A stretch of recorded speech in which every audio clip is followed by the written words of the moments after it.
அகிலம் டிவி நேயர்களுக்கு வணக்கம். இன்றைய முக்கிய செய்தியொன்று, எரிபொருளுக்கு தட்டுப்பாடிலே விலையை உடன் குறைக்க முடியாது அமைச்சு கூறுகிறது. விரிவாக பார்க்கலாம். கொழும்பு துறைமுகத்துக்கு வருகை தந்த எரிபொருள் கப்பல் எரிபொருளை விநியோகிக்காது திரும்பி சென்றதால் எரிபொருளுக்கு தட்டுப்பாடு ஏற்படும் என்று வெளியாகியுள்ள செய்திகள் முற்றிலும் பொய்யானவை.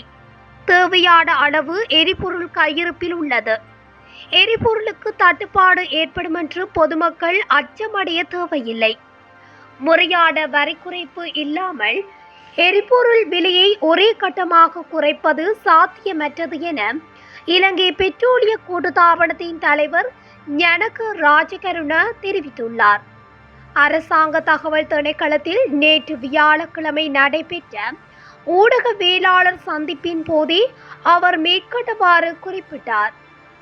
அவர் மேலும் தெரிவித்ததாவது, நாட்டுக்கு வருகை தந்த எரிபொருள் கப்பல் எரிபொருளை இறக்குமதி செய்யாமல் திரும்பி சென்றதால் நாட்டில் எரிபொருள் விநியோகத்தில் பாதிப்பு ஏற்படுவதுடன் எரிபொருளுக்கு மீண்டும் தட்டுப்பாடு ஏற்படும் என்று பிரதான பத்திரிகைகளிலும் சமூக வலைதளங்களிலும் வெளியாகியுள்ள செய்திகள் முற்றிலும் பொய்யானவை.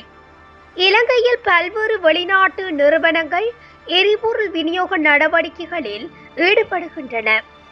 யுனைடெட் பெட்ரோலிய லங்கா நிறுவனம் கொள்முதல் செய்த எரிபொருள் தொகையை உரிய விநியோகஸ்தர்கள் இறக்குமதி செய்யாமல் மீண்டும் கொண்டு சென்றுள்ளனர்.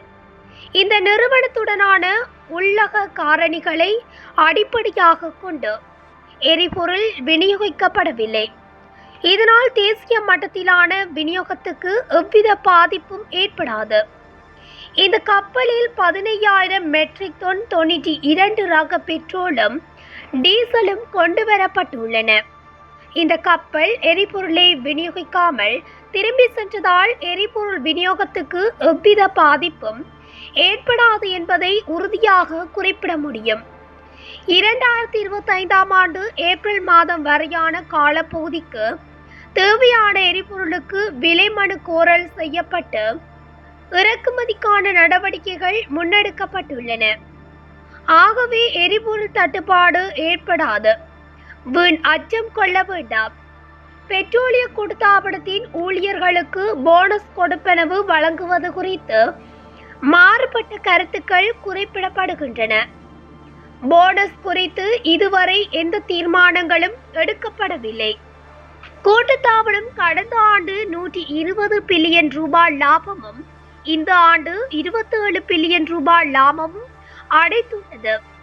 லாபம் அடைந்துள்ள காரணத்துக்காக அவற்றை ஊழியர்களுக்கு பகிர்ந்தளிக்க முடியாது. ஏனெனில் அரசு வங்கி மற்றும் திரைசேரியிடமிருந்து பெற்றுக்கொண்ட கடன்களை செலுத்த வேண்டும். எரிபொருள் விலை குறைப்பு பற்றி பேசப்படுகிறது. கடந்த காலங்களில் முறையான தொழில்நுட்ப காரணிகளை அடிப்படையாக கொண்டு எரிபொருள் விலை குறைக்கப்படவில்லை.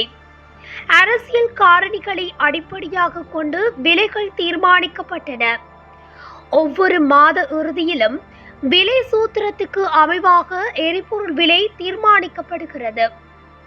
எரிபொருள் விலையை சக்தி வலு அமைச்சும் நிதியமைச்சுமே தீர்மானிக்கும்.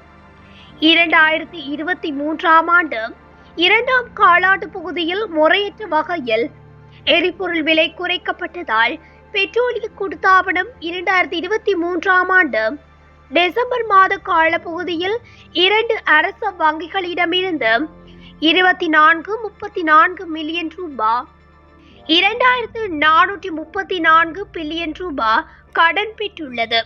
இந்த கடன்களை செலுத்துவதற்காக எரிபொருள் துறையில் புதிய வரிகள் அறிமுகப்படுத்தப்பட்டு அமல்படுத்தப்பட்டுள்ளன.